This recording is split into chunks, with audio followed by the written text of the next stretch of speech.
Ma famille m'a exclu du voyage de Noël à Hawaï à la demande de ma sœur, alors je l'ai mise à la porte, elle et son mari, de ma maison où ils vivaient sans payer de loyer, et j'ai ignoré les appels téléphoniques de mes parents. Maintenant, ils me supplient.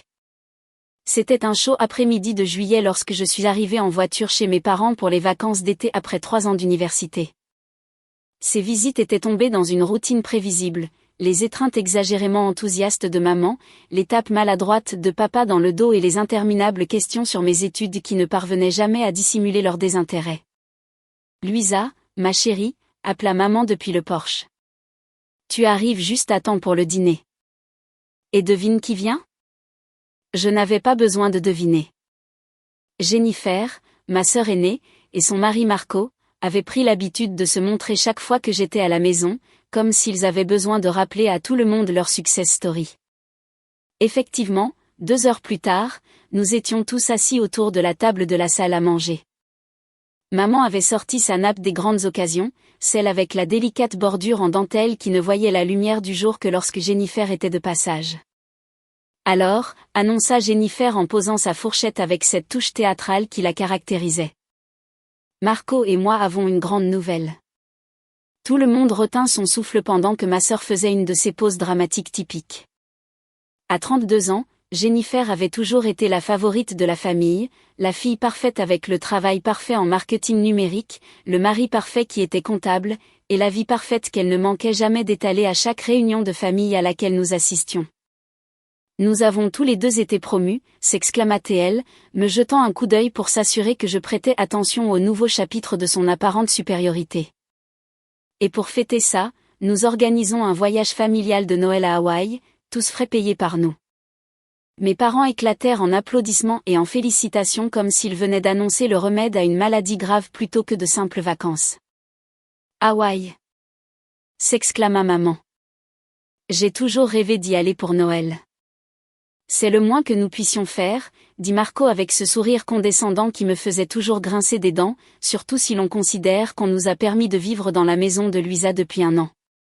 Ah oui, ce petit détail, la maison que j'avais achetée avec mon héritage de grand-mère il y a 2 ans, la même maison où Jennifer et Marco vivaient sans payer un centime de loyer pendant qu'ils économisaient pour leur avenir.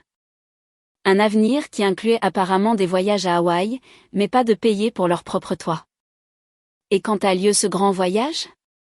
Demandai-je, en essayant de paraître enthousiaste malgré le conflit entre sœurs qui couvait depuis des années. Jennifer échangea un regard gêné avec mes parents avant de répondre. Nous partons le 22 décembre et revenons le 2 janvier. Nous avons déjà tout réservé. Ça a l'air parfait, dis-je, calculant mentalement les jours de congé que je devrais demander à mon travail à temps partiel. Je devrais arranger quelques trucs avec mon patron, mais je devrais pouvoir. En fait, Louisa, m'interrompit maman, sa voix soudainement très intéressée par le motif de la nappe. Nous pensions que tu préférerais peut-être rester pour garder la maison. Quoi ? Le mot sortit plus fort que je ne l'avais prévu. Ce que maman veut dire, intervint Jennifer avec ce ton condescendant qu'elle me réservait exclusivement, c'est que ce voyage est plutôt pour les adultes, tu sais, les gens établis. J'ai 25 ans, Jennifer. Je suis légalement adulte depuis longtemps. Oui, mais ce n'est pas pareil, insista-t-elle. Nous avons des carrières établies, un mariage stable. Toi, tu te cherches encore. Le silence qui suivit fut si pesant qu'on aurait presque pu le couper au couteau. Mon père, évitant toujours les conséquences financières de toute confrontation, prit finalement la parole. De plus, quelqu'un doit rester pour s'occuper de la maison et nourrir le chat. Nous n'avons pas de chat, répondis-je sèchement. Eh bien, tu pourrais en prendre un, suggéra Jennifer avec un petit rire, pour te tenir compagnie à Noël. Je regardais mes parents, espérant qu'ils diraient quelque chose, qu'ils me défendraient, mais leurs yeux étaient fixés sur leurs assiettes, évitant tout contact visuel. L'exclusion familiale était complète et officialisée. Je comprends, dis-je finalement, en posant ma serviette sur la table avec un calme que je ne ressentais absolument pas. Le voyage est pour la vraie famille, et moi, je ne suis que la propriétaire de la maison où ils vivent sans payer de loyer. Jennifer eut l'audace de lever les yeux au ciel. Ne sois pas dramatique, Louisa. Nous avons juste pensé que ce serait mieux ainsi. Tu auras d'autres occasions de voyager. Ce qu'il ne savait pas, c'est que ce dîner venait de déclencher un tournant dans notre relation. Tandis que nous terminions le dessert dans un silence gêné, je pris une décision. Si je n'étais pas assez de la famille pour être incluse dans un voyage de Noël, alors il n'était pas assez de la famille pour continuer à vivre dans ma maison.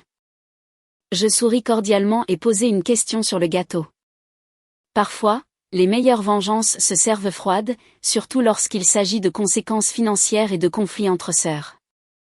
Le lendemain, je me suis réveillée avec un message de Jennifer. Pourrais-tu arroser les plantes pendant que nous serons à Hawaï? Merci petite sœur. Pas une excuse, pas une explication. Comme si l'exclusion familiale de la veille était parfaitement normale. Au petit déjeuner, mes parents agissaient comme si de rien n'était. Maman préparait des pancakes en fredonnant des chants de Noël en plein mois de juillet, fantasmant déjà sur son voyage à Hawaï. Papa lisait le journal, commentant de temps en temps les activités qu'il prévoyait de faire. La plongée avec tuba à Maui est censée être incroyable, commenta-t-il sans lever les yeux. Et Jennifer dit que l'hôtel a un accès direct à la plage. Ça a l'air merveilleux, répondis-je avec un sourire crispé. Au fait, combien Jennifer et Marco paient-ils pour vivre dans ma maison? Le journal s'abaissa lentement. Louisa, nous en avons déjà parlé. Ils économisent pour leur avenir. Un avenir qui inclut un voyage à Hawaï pour toute la famille, sauf moi. Maman laissa tomber bruyamment une assiette de pancakes devant moi. Ne recommence pas avec ça. Jennifer a travaillé très dur pour pouvoir payer ce voyage. Et moi, je ne travaille pas dur? Ou est-ce que mon travail pendant mes études ne compte pas comme un vrai travail? C'est différent, insista maman. Jennifer a une carrière établie, des responsabilités. Et moi, je n'ai pas de responsabilité? L'interrompis-je, sentant le conflit entre sœurs s'intensifier en moi. Comment ça, leur permettre de vivre dans ma maison sans payer de loyer, ce n'est pas une responsabilité? Baisse la voix, siffla maman en regardant nerveusement vers les escaliers. Ils vont t'entendre. Et voilà. La véritable préoccupation n'était pas de blesser mes sentiments, mais de mettre Jennifer et Marco mal à l'aise. Les conséquences financières de mes décisions avaient toujours profité à ma sœur, tandis que les siennes ne semblaient jamais affecter personne d'autre que moi. Cet après-midi-là, alors que tout le monde était sorti acheter de nouveaux bagages pour le voyage, je suis restée à la maison pour vérifier quelques documents. La curiosité m'a conduite au bureau de papa, où j'ai trouvé les factures du voyage à Hawaï. À ma grande surprise, j'ai découvert qu'ils avaient réservé 4 chambres au complexe hôtelier. Une pour mes parents, une autre pour Jennifer et Marco, une 3e pour les parents de Marco, et la 4e pour le frère de Marco et sa petite amie.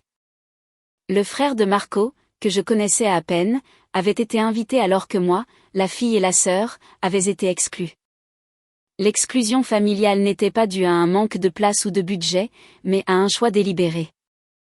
Quand ils sont revenus de leur course, Jennifer est entrée dans ma chambre sans frapper, comme toujours.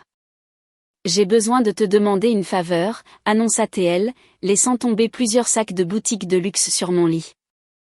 Pourrais-tu vérifier cette liste de choses que nous avons besoin que tu fasses pendant notre absence? Elle me tendit un papier avec une liste détaillée, arroser des plantes spécifiques à des jours spécifiques, relever le courrier, nettoyer la piscine, vérifier les alarmes. Des tâches pour lesquelles ils auraient facilement pu engager quelqu'un. Mais pourquoi payer quand on pouvait profiter de moi? Et qu'est-ce que j'y gagne? Demandai-je, me surprenant moi-même par ma propre audace. Jennifer cligna des yeux, véritablement confuse. Pardon? Je demande ce que j'y gagne en m'occupant de votre maison pendant que vous êtes en vacances.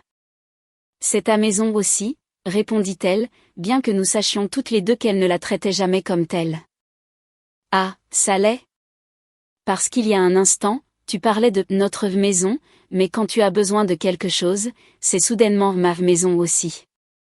Jennifer soupira de façon dramatique. Ne commençons pas avec ça, Louisa. C'est déjà assez gênant de devoir te demander de rester. Me demander? Tu ne m'as jamais rien demandé. Tu m'as informé que je n'étais pas invitée. Écoute, dit-elle en utilisant ce ton de voix qu'on emploie avec un enfant difficile. Marco et moi payons pour ce voyage. Nous avons le droit de décider qui vient. Et moi, je paie pour cette maison. J'ai le droit de décider qui y vit. Un silence tendu s'installa entre nous. Pour la première fois, je vis une lueur d'inquiétude dans les yeux de Jennifer. Les conséquences financières de ses actions commençaient à devenir évidentes. Tu ne ferais pas ça, dit-elle finalement. Nous sommes de la famille. Exactement, nous sommes de la famille. Et pourtant, vous m'excluez d'un voyage familial pour inviter le frère de Marco, qui ne partage même pas notre sang. David est pratiquement de la famille, insista Jennifer. Et lui et Marco sont inséparables. Comme c'est pratique que ta définition de la famille soit si flexible. Jennifer ramassa ses sacs avec des mouvements brusques.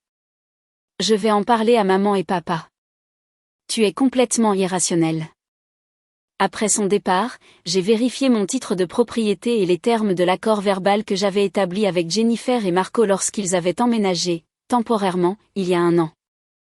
Il n'y avait rien de formel, aucun contrat de location, juste un accord entre sœurs que Jennifer avait exploité à son avantage depuis le début. Ce soir-là, au dîner, Jennifer avait orchestré un front uni contre moi. Mes parents semblaient mal à l'aise, mais déterminés à la soutenir. Luisa, commença papa avec sa voix d'homme d'affaires, Jennifer nous a raconté votre conversation. Je pense que tu es un peu injuste. Injuste? Répétai-je, incrédule. Je suis injuste de me sentir exclue d'un voyage familial alors qu'on invite des étrangers? Les parents et le frère de Marco ne sont pas des étrangers, intervint maman. Ils sont de la famille maintenant. Et moi, je suis quoi? Un silence gêné suivit ma question. Marco prit enfin la parole, sa voix soigneusement modulée. Luisa, nous apprécions beaucoup que tu nous aies permis de vivre ici pendant que nous économisons, mais ce voyage est quelque chose que Jennifer et moi voulions faire pour nos parents et, honnêtement, ce serait un peu tendu si tu venais. Tendu? Pourquoi ce serait tendu? Jennifer intervint avant que Marco ne puisse répondre. Parce que tu es toujours en compétition avec moi, Luisa. Toujours en train d'essayer de prouver quelque chose. Honnêtement, je ne veux pas passer mes vacances à gérer ton insécurité et ta jalousie. Ces mots me frappèrent comme une gifle. Pendant des années, j'avais supporté ses mépris, ses petites humiliations, son besoin constant de se sentir supérieure, et maintenant, non seulement elle m'excluait d'un voyage familial, mais elle m'accusait d'être la source du problème. Je comprends, dis-je en me levant de table. Finalement, je comprends parfaitement. Où vas-tu? Demanda maman, alarmée par mon calme soudain. Dans ma chambre. J'ai des appels à passer. En montant les escaliers, j'entendis Jennifer. Tu vois, elle doit toujours faire un drame. C'est pour ça qu'on ne l'a pas invitée. Dans ma chambre, je pris mon téléphone et appelai mon avocat, le même qui m'avait aidé pour l'achat de la maison. Je lui expliquai la situation et lui demandai de préparer un document formel. Si Jennifer voulait jouer à l'exclusion familiale, j'étais prête à lui apprendre la vraie signification des conséquences financières. De combien de temps avez-vous besoin pour préparer un avis d'expulsion? Demandai-je.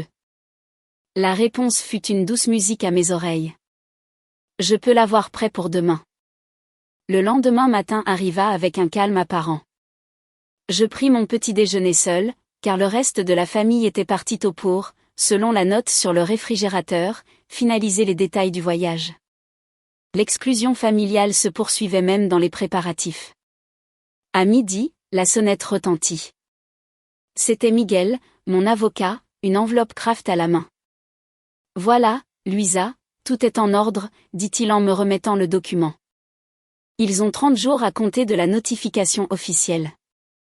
Étant donné qu'il n'existe aucun contrat de location formel et que la propriété est exclusivement la tienne, ils vivent ici grâce à ta bonne volonté, que tu peux révoquer à tout moment. Je parcourus les papiers pendant que Miguel m'expliquait les détails juridiques. L'avis d'expulsion était parfaitement rédigé, formel, légal et irréfutable. Les conséquences financières pour Jennifer et Marco seraient importantes. Il devrait trouver un nouveau logement en un mois, juste au moment où il dépensait des milliers de dollars pour un voyage à Hawaï. Es-tu sûr de vouloir faire ça? Demanda Miguel avant de partir. C'est ta famille, après tout. Ils ont pris leur décision, répondis-je avec un calme que je ne ressentais pas. Maintenant, je prends la mienne. Je passai le reste de l'après-midi à organiser ma chambre et à faire quelques valises. J'avais décidé de retourner à mon appartement près de l'université le soir même, après avoir remis la vie. Je ne voulais pas être présente pour le drame qui s'ensuivrait certainement. Vers 18h, j'entendis la voiture de mes parents dans l'allée. Je respirai profondément et descendis les escaliers, l'enveloppe à la main, préparée pour le conflit entre sœurs qui était sur le point d'atteindre son paroxysme. Je les trouvai tous dans le salon, riant et conversant joyeusement. Ils s'arrêtèrent brusquement quand j'entrai. « Oh, Louisa » dit maman avec une fausse joie. Nous allions commander une pizza. Tu veux te joindre à nous? En fait, j'ai quelque chose pour vous, dis-je en tendant l'enveloppe à Jennifer et Marco. Jennifer la regarda avec méfiance. Qu'est-ce que c'est? Un cadeau de départ? Son ton était moqueur. Quelque chose comme ça, répondis-je en gardant ma voix ferme. C'est un avis d'expulsion formel. Vous avez 30 jours pour trouver un autre endroit où vivre. Le silence qui tomba sur la pièce fut absolu. Jennifer prit l'enveloppe avec des mains tremblantes et en sortit les documents. Marco se pencha pour lire par-dessus son épaule, son visage pâlissant visiblement. C'est une blague, n'est-ce pas? Balbutia Jennifer. Ai-je l'air de plaisanter? Jennifer se tourna vers nos parents, qui semblaient figés sur leur siège. Dites-lui quelque chose. Elle ne peut pas faire ça. En fait, si, je peux, intervins-je. C'est ma maison. Vous n'avez pas de contrat de location. Vous avez vécu ici grâce à ma générosité, une générosité que vous ne valorisez clairement pas. C'est à cause du voyage, cria Jennifer en se levant. Tu es complètement puérile. Non, Jennifer. Je suis une adulte, comme tu te vantes toujours de l'être. Je prends des décisions basées sur ce qui est le mieux pour moi, comme tu le fais toujours. Marco prit enfin la parole, sa voix tendue par une panique à peine contenue. Louisa, s'il te plaît, sois raisonnable. Nous ne pouvons pas trouver un logement en 30 jours, et nous venons de dépenser beaucoup d'argent pour ce voyage. Vous auriez dû y penser avant de m'exclure d'un voyage familial pour inviter le frère que je connais à peine, répondis-je sans céder. Les conséquences financières de vos décisions ne sont pas mon problème. Mon père se leva alors, le visage rougi par la colère ou la honte, je n'étais pas sûre. Louisa, retire ça immédiatement. Tu ne peux pas mettre ta sœur à la rue. Je ne la mets pas à la rue, papa. Je lui donne 30 jours, ce qui est plus que ce que la loi exige. Et d'ailleurs, elle m'a mise à la porte d'un voyage familial sans ciller. Ce n'est pas la même chose, intervint maman, sa voix aiguë d'anxiété. Ce n'est qu'un voyage. Et ceci n'est qu'une maison, répliquai-je. Ma maison, que j'ai achetée avec mon argent, où vous avez vécu gratuitement pendant que vous économisiez pour des voyages à Hawaï auxquels vous n'avez même pas la décence de m'inclure. Jennifer éclata en sanglots théâtraux, une tactique qui avait toujours fonctionné pour manipuler nos parents. Je ne peux pas croire que tu me fasses ça. Je suis ta sœur. Comme c'est pratique que tu te souviennes maintenant que nous sommes sœurs, dis-je, surprise de ma propre fermeté. Hier, j'étais trop tendue pour aller à Hawaï avec toi, mais aujourd'hui, tu t'attends à ce que je te laisse vivre dans ma maison indéfiniment. Marco tenta une approche plus pragmatique. Nous pouvons te payer un loyer. Nous aurions dû le faire depuis le début. Il est trop tard pour ça, répondis-je. J'ai déjà pris ma décision. Tout comme vous avez pris la vôtre en m'excluant. Jennifer cessa de pleurer instantanément, son visage se transformant en un masque de fureur. Tu es une égoïste. Tu as toujours été jalouse de moi, de mon succès, de mon mariage. Jalouse? Je ris, mais sans humour. Jennifer, tu vis dans ma maison parce que tu ne peux pas te permettre la tienne. De quoi devrais-je être jalouse, exactement? Au moins, j'ai une famille qui m'aime. Cria-t-elle, un coup bas même pour elle. Apparemment non, répondis-je en ramassant mon sac et les clés de ma voiture, parce que cette même famille m'a exclu de ses vacances sans y penser à deux fois. Mon père tenta de s'interposer entre nous. Louisa, tu ne peux pas partir comme ça. Nous devons résoudre ça. C'est déjà résolu, papa. L'avis d'expulsion est légal et contraignant. Si vous essayez de rester au-delà des 30 jours, je prendrai des mesures légales. Tu nous menaces ? Demanda maman, horrifiée.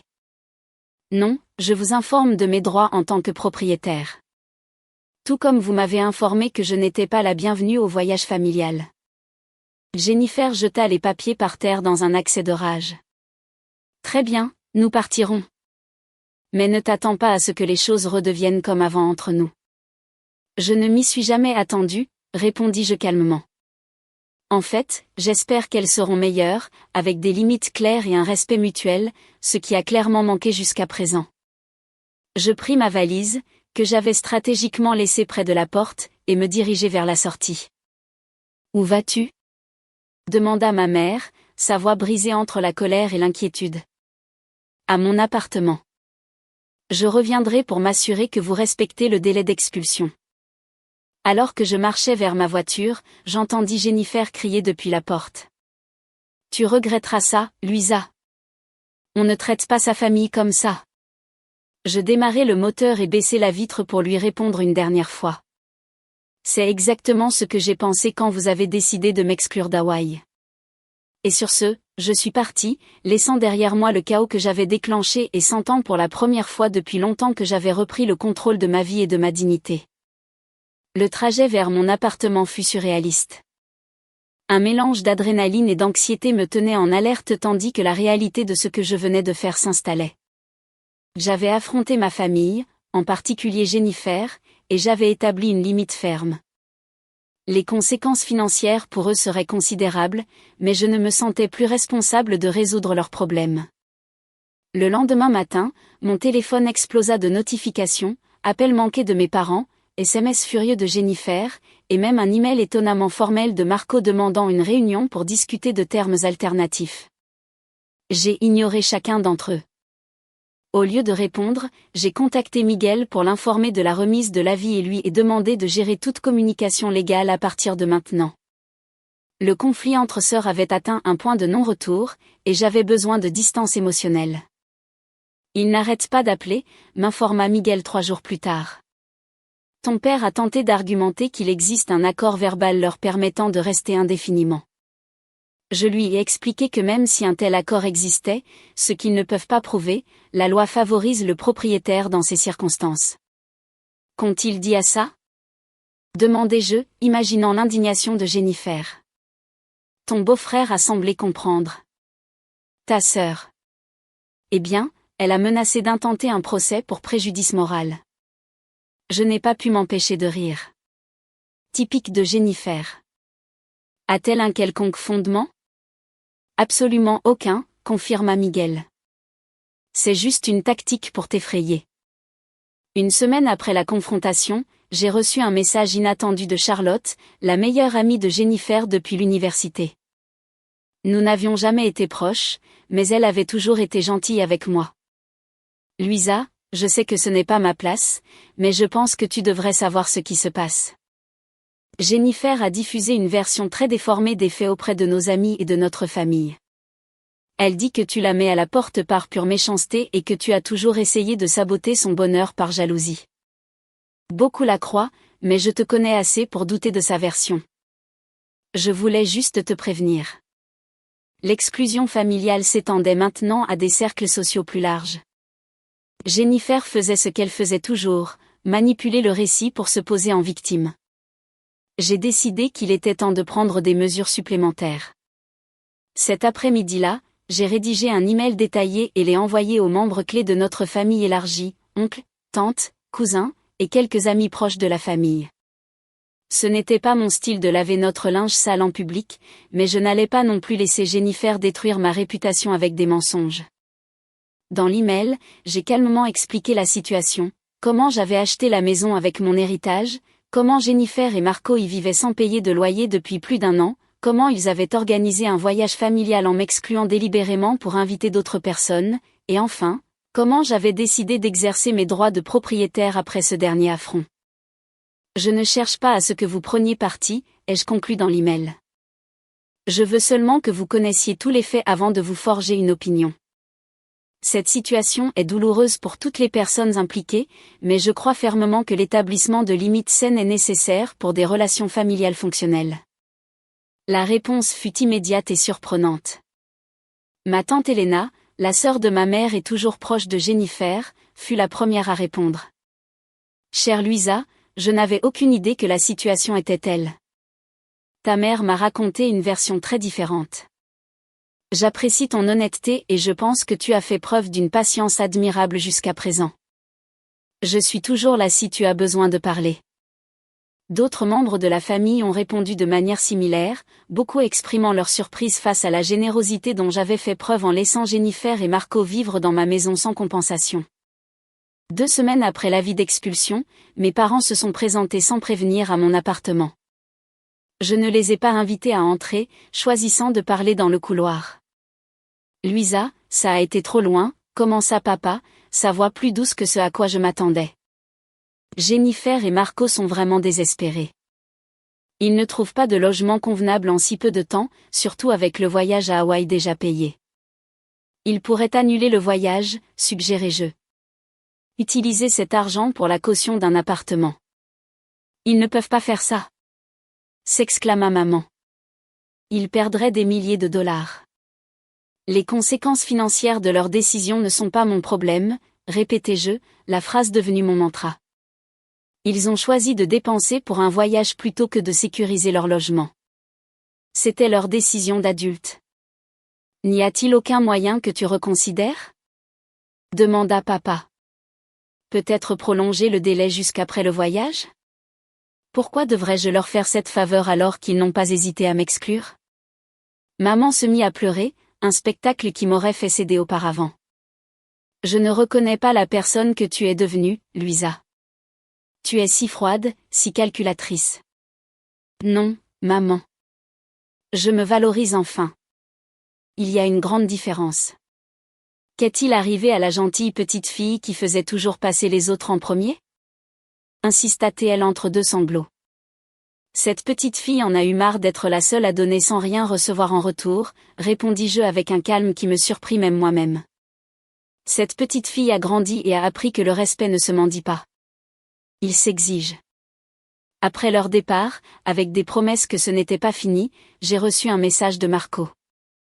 Contrairement au précédent, celui-ci était étonnamment sincère. Louisa, je comprends pourquoi tu fais ça et, même si tu ne le crois pas, je respecte ta décision. Nous aurions dû gérer l'affaire du voyage différemment. Jennifer est très bouleversée, mais je cherche des options de logement. Je voulais juste que tu saches que tout le monde dans cette famille ne te voit pas comme la méchante de l'histoire. Son message me fit réfléchir. Peut-être avais-je jugé Marco injustement, le mettant dans le même sac que Jennifer dans mon esprit. Je répondis brièvement, merci de comprendre, Marco. Je vous souhaite bonne chance pour trouver un nouveau logement. Au 25e jour de l'avis d'expulsion, Jennifer me contacta enfin directement, non pas par un appel ou un message, mais en se présentant à la porte de mon appartement, les yeux gonflés et une expression que je ne lui avais jamais vue auparavant. La défaite. Je peux entrer ? demanda-t-elle, sa voix dépourvue de son assurance habituelle. J'hésitai, mais finis par m'écarter pour la laisser entrer. Elle s'assit sur mon canapé, regardant nerveusement autour du petit espace ordonné. Joli coin, commenta-t-elle, une tentative transparente d'adoucir l'atmosphère. Qu'est-ce que tu veux, Jennifer ? demandai-je en restant debout. Je n'étais pas prête à baisser ma garde. Marco et moi, nous nous séparons, dit-elle abruptement. De toutes les choses que je m'attendais à ce qu'elle dise, celle-là n'était pas sur la liste. Quoi ? Toute cette situation a mis en lumière des problèmes que nous ignorions depuis longtemps. Il pense que je suis égoïste et manipulatrice. Il dit que la façon dont je t'ai traité a été la goutte d'eau qui a fait déborder le vase. Une larme solitaire roula sur sa joue. Il a annulé le voyage à Hawaï. Il a rendu les billets. Il dit qu'il ne veut pas faire partie d'une famille qui traite ses membres de cette façon. Je m'assis lentement en face d'elle, traitant cette information inattendue. Les conséquences de mon action décisive avaient été plus profondes que je ne l'imaginais. Je suis désolée pour ton mariage, dis-je finalement, et je le pensais. Malgré tout, je n'avais jamais souhaité la destruction de sa relation. Tu es désolée ? Elle rit sans humour. C'est toi qui as provoqué ça. Et la revoilà. La Jennifer que je connaissais, incapable d'assumer la responsabilité de ses propres actions. Non, Jennifer. Toi et Marco avez pris vos propres décisions, tout comme j'ai pris les miennes. Si ton mariage n'a pas pu supporter un conflit, peut-être n'était-il pas aussi solide que tu le croyais. Elle me regarda avec un mélange de rage et de désespoir. Qu'est-ce que tu veux de moi, Louisa ? Des excuses ? Tu veux que je rampe ? Que j'admette que tu avais raison ? Je veux du respect, répondis-je simplement. Le même respect que je t'ai toujours donné, bien que tu me l'aies rarement rendu. Le délai d'expulsion arriva et passa. Contrairement à leurs menaces initiales, Jennifer et Marco quittèrent ma maison 2 jours avant la date limite. Miguel m'informa qu'ils avaient laissé les clés à son bureau avec une lettre formelle, reconnaissant avoir volontairement quitté la propriété. Quand je suis allée inspecter la maison, j'ai été surprise de la trouver en parfait état. Je m'attendais à une sorte de vengeance mesquine, des murs endommagés, des objets manquants ou au moins un désordre délibéré. Au lieu de cela, tout était propre et organisé. La seule preuve de leur départ était une note sur le comptoir de la cuisine, écrite de la calligraphie inimitable de Marco. Louisa, merci de nous avoir permis de vivre ici pendant la dernière année. Nous sommes désolés de la façon dont les choses se sont terminées. Les factures sont payées jusqu'à la fin du mois. Marco. Il n'y avait pas de signature de Jennifer, ce qui ne me surprit pas. Les conséquences financières de l'expulsion continuèrent de se dérouler de manière inattendue. 3 jours après avoir confirmé que la maison était vide, je reçus un appel de mon oncle Roberto, le frère aîné de papa et directeur d'une société d'investissement. Louisa, as-tu un moment pour parler ? Son ton était professionnel, mais chaleureux. Bien sûr, tonton. Que se passe-t-il ? J'ai suivi la situation avec Jennifer et ta maison. Je dois dire que tu as géré tout ça avec une maturité impressionnante. Ça m'a fait réaliser que je ne t'ai jamais prise suffisamment au sérieux en tant que professionnelle. Il fit une pause, comme pour organiser ses pensées. Nous avons un poste vacant dans notre département d'analyse financière. Avec ta formation et ce que tu as démontré dans cette situation, je pense que tu serais parfaite pour le poste. C'est bien rémunéré et ça te permettrait de terminer tes études avec un horaire flexible. Serais-tu intéressé ? Je restai sans voix un instant. Roberto n'avait jamais montré d'intérêt pour ma carrière auparavant, concentrant toujours son attention sur Jennifer, qu'il considérait comme la professionnelle sérieuse de la famille. Bien sûr que ça m'intéresse, répondis-je quand je retrouvai ma voix. J'aimerais beaucoup en savoir plus. Excellent. Pouvons-nous nous rencontrer demain à mon bureau ?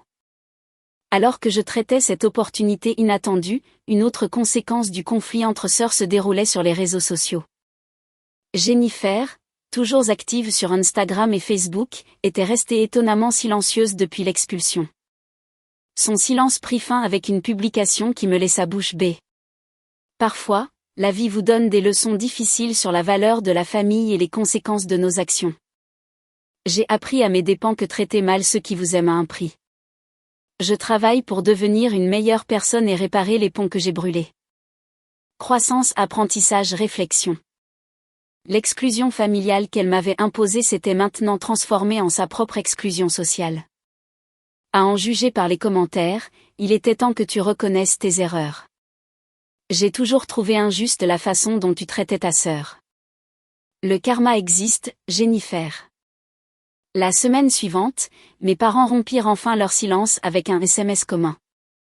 Louisa, nous aimerions te rencontrer pour discuter. S'il te plaît, fais-nous savoir quand tu serais disponible. Nous t'aimons.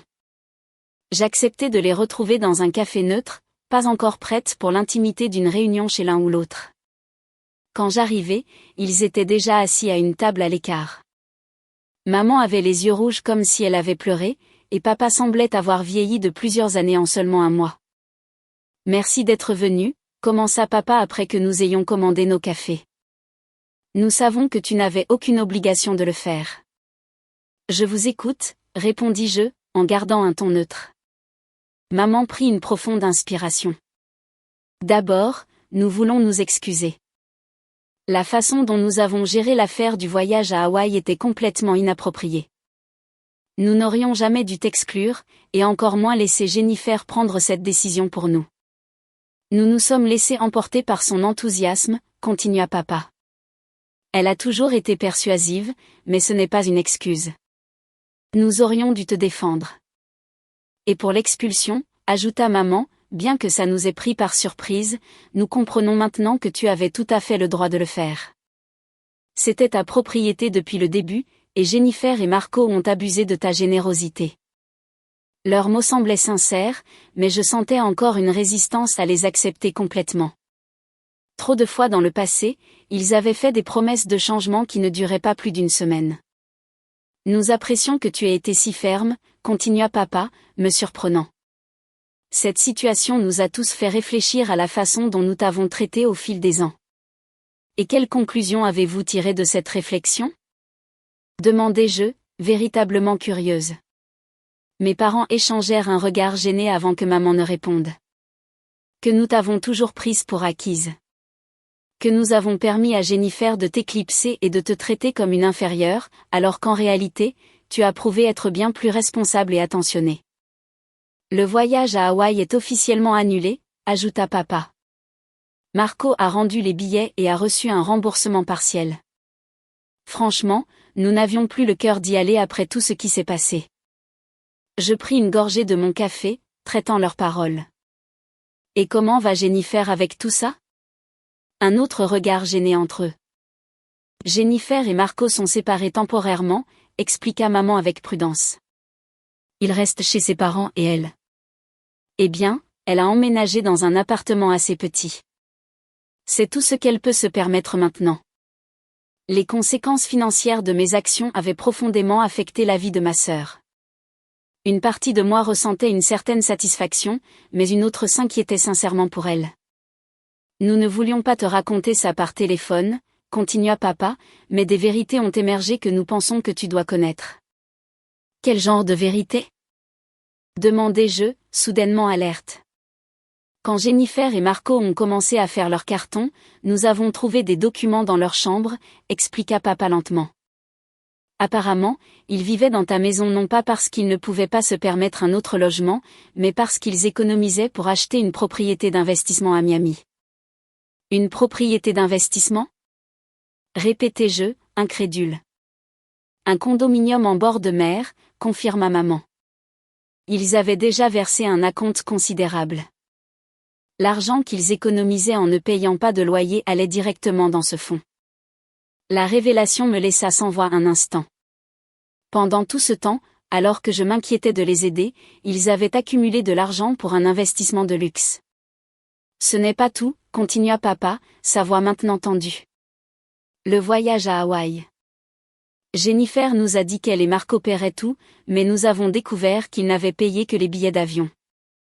Les réservations d'hôtel étaient à notre nom, avec nos cartes de crédit comme garantie. Le niveau de manipulation était stupéfiant, même pour Jennifer. Non seulement elle m'avait exclu du voyage, mais elle avait trompé nos parents en leur faisant croire que c'était un cadeau, alors qu'en réalité, ils finiraient par en payer la majeure partie. Comment avez-vous découvert tout ça ? Demandai-je finalement. Marco nous l'a dit, répondit maman. Il a dit qu'il ne pouvait plus continuer avec les mensonges.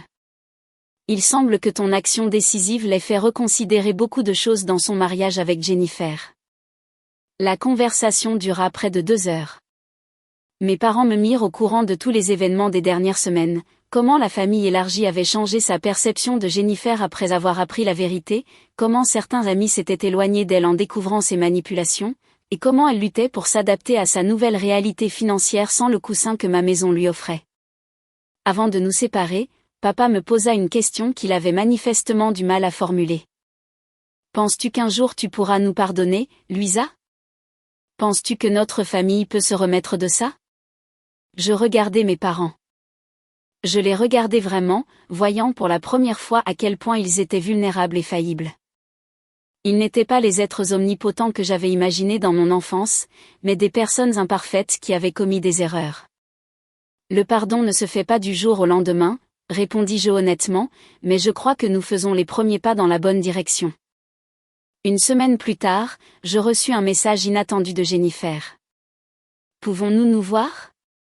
Il y a des choses que j'ai besoin de te dire en personne. Nous convînmes de nous retrouver dans le même café où j'avais parlé avec mes parents. Quand j'arrivai, Jennifer était déjà là, ayant une apparence très différente de la sœur surdelle et arrogante que je connaissais. Ses vêtements étaient plus simples, son maquillage minimal, et sa posture manquait de son assurance habituelle. « Merci d'être venue, dit-elle quand je m'assis en face d'elle. Je n'étais pas sûre que tu le ferais. De quoi voulais-tu parler? Demandai-je, allant droit au but. Jennifer prit une profonde inspiration. D'abord, je veux m'excuser pour tout. Pour t'avoir exclu du voyage, pour avoir profité de ta générosité, pour les choses horribles que j'ai dites quand tu nous as confrontés. Je gardai le silence, attendant qu'elle continue. Marco m'a quitté, dit-elle abruptement. Ce n'est pas une séparation temporaire, comme je l'ai dit à maman et papa. Il a déposé les papiers du divorce la semaine dernière. Je suis désolée, dis-je, et c'était sincère. Ne sois pas désolée. Il avait raison sur mon compte. Je suis égoïste et manipulatrice. Je l'ai toujours été, surtout avec toi. Elle fit une pause pour prendre une gorgée de son café. Je crois que j'ai toujours été jalouse de toi. Jalouse de moi? Je ne pus cacher ma surprise. Tu as toujours été la favorite, celle qui réussissait. Jennifer laissa échapper un rire amer. Réussir en apparence, peut-être, mais tu as toujours eu ce que je voulais le plus. L'intégrité, un but, de vrais amis qui t'aiment pour qui tu es, pas pour ce qu'ils peuvent obtenir de toi. Ces mots me laissèrent sans voix. Pendant des années, j'avais supposé que Jennifer me voyait comme inférieure, jamais comme quelqu'un digne d'envie. L'expulsion a été un électrochoc, continua-t-elle. Soudain, toutes les personnes que je croyais m'admirer ont disparu ou ont montré leur véritable opinion de moi. Et les quelques-uns qui sont restés, comme Marco, ont finalement dit des vérités que j'ignorais depuis des années. Et maintenant? Demandai-je, véritablement curieuse de ses projets. Maintenant, j'essaie de reconstruire ma vie à partir de zéro. J'ai trouvé un travail dans une plus petite agence de marketing, avec moins de prestige, mais plus d'éthique. Je suis en thérapie, j'essaie de comprendre pourquoi j'ai toujours ressenti le besoin de rivaliser avec toi et de te rabaisser. Elle fit une pause. Et j'essaie d'accepter que certaines conséquences de mes actions sont permanentes, comme perdre mon mariage, et possiblement, ma sœur. Sa vulnérabilité me toucha plus que je ne l'aurais cru. C'était une Jennifer que je n'avais jamais vue auparavant. Humble, réfléchie, authentique. Tu ne m'as pas perdu, dis-je finalement. Notre relation a besoin de guérir, d'établir de nouvelles limites, mais tu restes ma sœur. Pour la première fois de notre conversation, je vis de l'espoir dans ses yeux. Tu crois vraiment qu'on peut réparer ça un jour? Ce ne sera ni facile ni rapide, répondis-je avec honnêteté, mais je pense que ça vaut la peine d'essayer. 6 mois se sont écoulés depuis que j'ai remis l'avis d'expulsion qui a changé la dynamique de ma famille pour toujours. Ce qui a commencé comme une réaction à l'exclusion familiale est devenu un tournant qui a transformé nos vies de manière que nul n'aurait pu prédire. Ma maison, celle que j'ai achetée avec l'héritage de ma grand-mère, a maintenant un nouveau but. Après mûre réflexion, j'ai décidé de ne pas la vendre ni d'y retourner vivre de façon permanente. Au lieu de cela, je l'ai transformée en une propriété de location abordable pour les étudiants universitaires à faible revenu. L'argent qu'elle génère va à un fonds de bourse que j'ai créé à la mémoire de ma grand-mère, qui a toujours cru au pouvoir transformateur de l'éducation. Jennifer et Marco ont finalisé leur divorce il y a 2 mois. C'était à l'amiable, compte tenu des circonstances. Marco a trouvé du travail dans une autre ville et maintient un contact occasionnel avec moi, principalement pour s'assurer que je vais bien. Jennifer, de son côté, a montré un changement surprenant et durable. La thérapie semble l'aider à reconnaître des schémas toxiques qui remontaient à des générations dans notre famille. Il y a quelques semaines, elle m'a invité à dîner dans son nouvel appartement. C'est un endroit modeste, mais accueillant, décoré dans un style simple que je n'aurais jamais associé à ma sœur auparavant. C'est la première fois que je vis entièrement seule, m'a-t-elle avoué alors que nous faisions la vaisselle ensemble après le dîner. Et tu sais quoi? J'aime ça. Ça me fait me sentir capable, indépendante. Les conséquences financières qu'elle craignait en sont devenues, ironiquement, son chemin vers une vie plus authentique et satisfaisante. Elle ne se vante plus de luxe sur les réseaux sociaux ni ne rivalise constamment pour l'approbation extérieure. Au lieu de cela, elle apprend à se valoriser sans avoir besoin de se comparer aux autres, en particulier à moi. Mes parents ont également évolué. Après la crise initiale, ils ont pris des décisions qui m'ont surprise.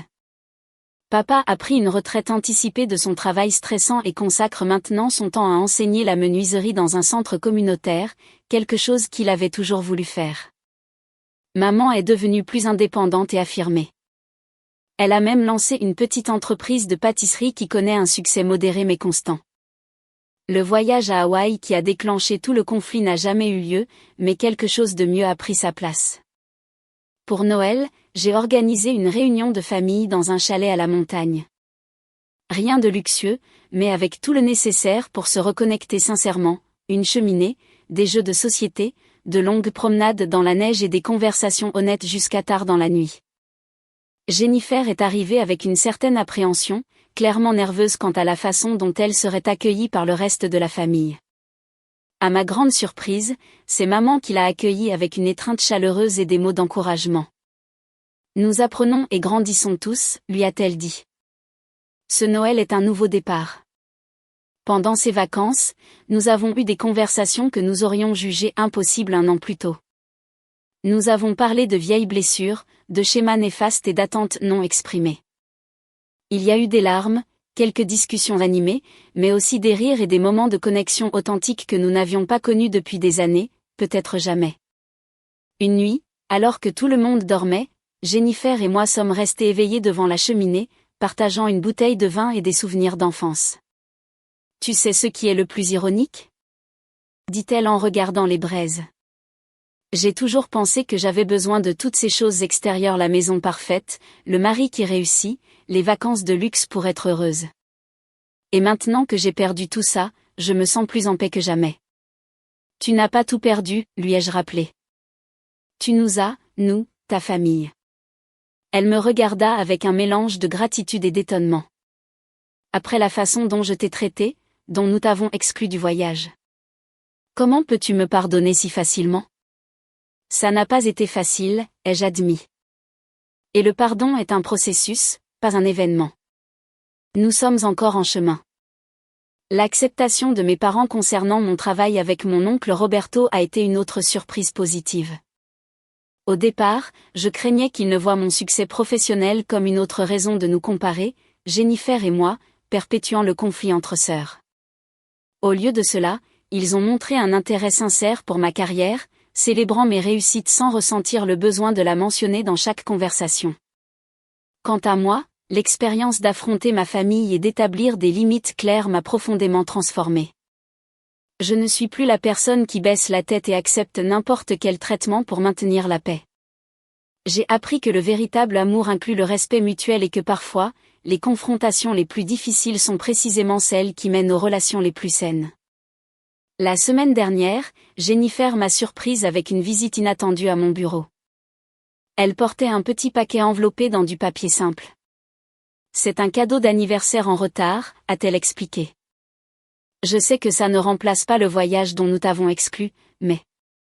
À l'intérieur se trouvait un délicat cadre en argent avec une photo de nous deux quand nous étions petites, enlacées et souriantes, avant que la compétition et la jalousie n'empoisonnent notre relation. À côté de la photo, il y avait une carte qui disait simplement « à ma sœur, ma première amie et ma meilleure enseignante. Merci de ne pas avoir baissé les bras avec moi.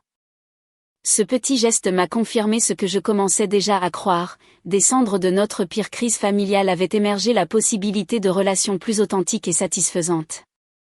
Je ne sais pas ce que l'avenir nous réserve, à Jennifer et à moi, ou à notre famille en général. Le chemin vers la réconciliation complète est long et aura sûrement ses revers. Mais pour la première fois depuis longtemps, je ressens un espoir sincère. L'exclusion familiale qui m'a tant fait de mal s'est transformée en une inclusion plus profonde et significative. Les conséquences financières que nous craignions sont devenues des opportunités de croissance personnelle, et le conflit entre sœurs, qui semblait irréconciliable, nous a paradoxalement amenés à mieux nous connaître et nous respecter en tant qu'adultes. Parfois, je repense à ce moment crucial où j'ai décidé de remettre l'avis d'expulsion. C'était un acte de courage qui a changé le cours de nos vies. Ce n'était pas de la vengeance, comme Jennifer l'a craint au début, mais une limite nécessaire qui, bien que douloureuse, nous a tous forcés à affronter des vérités inconfortables et à grandir à partir d'elles. Comme ma grand-mère l'a dit un jour, parfois, nous devons perdre ce que nous croyons vouloir pour trouver ce dont nous avons réellement besoin. Ma famille a perdu les apparences, les privilèges non mérités et les dynamiques toxiques, mais nous avons trouvé quelque chose de bien plus précieux, l'authenticité, le respect mutuel et la possibilité de nous aimer tels que nous sommes. Imparfaits, mais authentiques. Et ça, au final, ça vaut plus que n'importe quel voyage à Hawaï.